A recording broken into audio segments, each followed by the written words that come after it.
responsable. D'accord, Paul, tu peux repartir. Tu vas revenir tout à l'heure pour le deuxième tirage. Le prochain tirage.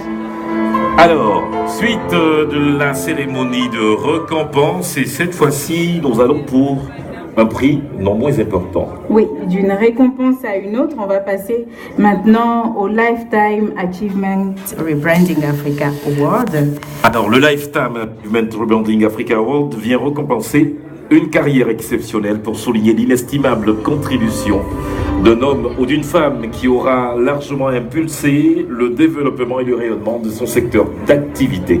Alors, pour connaître le nom du gagnant, j'invite à me rejoindre ici Madame la ministre, Madame Rosine Coulibaly, qui a reçu son prix tout à l'heure, qui est la ministre des Finances et du Développement au Faso. Merci d'accueillir à nouveau Madame la ministre.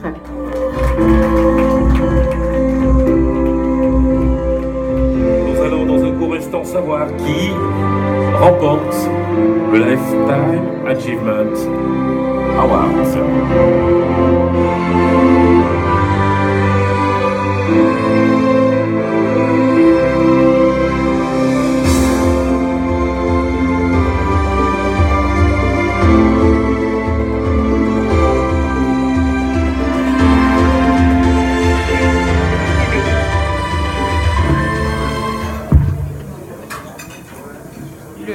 Lifetime Achievement Award est décerné à Feu Kofi Annan et il sera remis à l'ambassadeur du Ghana au Burkina Faso.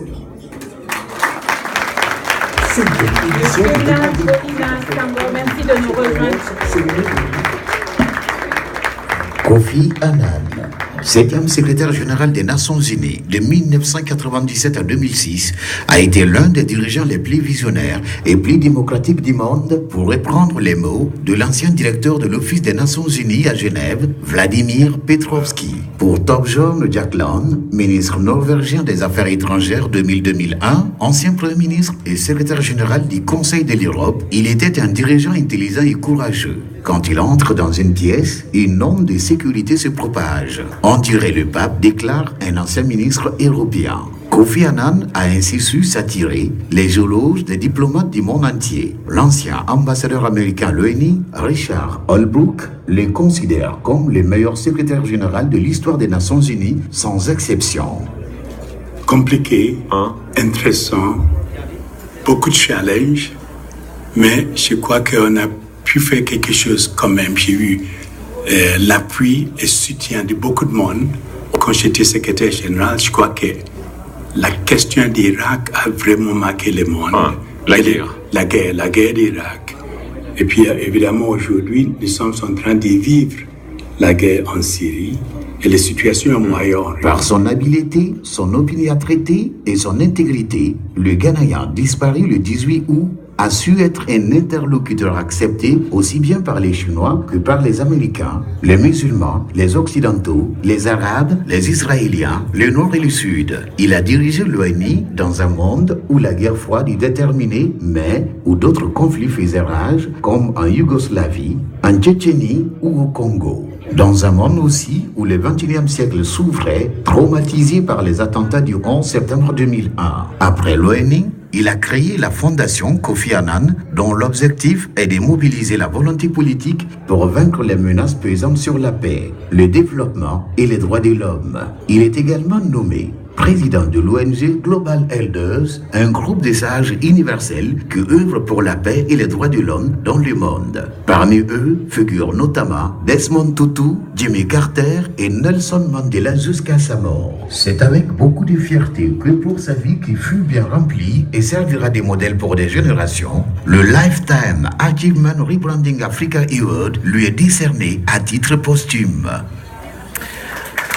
Son Excellence, Monsieur Nabolina Sador, nous allons vous arracher quelques mots. Excellencies, members of government present, distinguished invited guests, Team Rebranding Africa Forum, ladies and gentlemen, it is with great pride and at the same time with great humility I receive this award on behalf of the great man whom you all recognize. I stand on behalf of his family, on behalf of the government of Ghana, and on my own behalf to receive this award. If Kofi Annan were here, he would have chosen the right words to thank the organizers for this occasion. You all remember him. He had the right words for every occasion. When his eyes look into a crowd, into the soul of a person, he measures the words that will come out.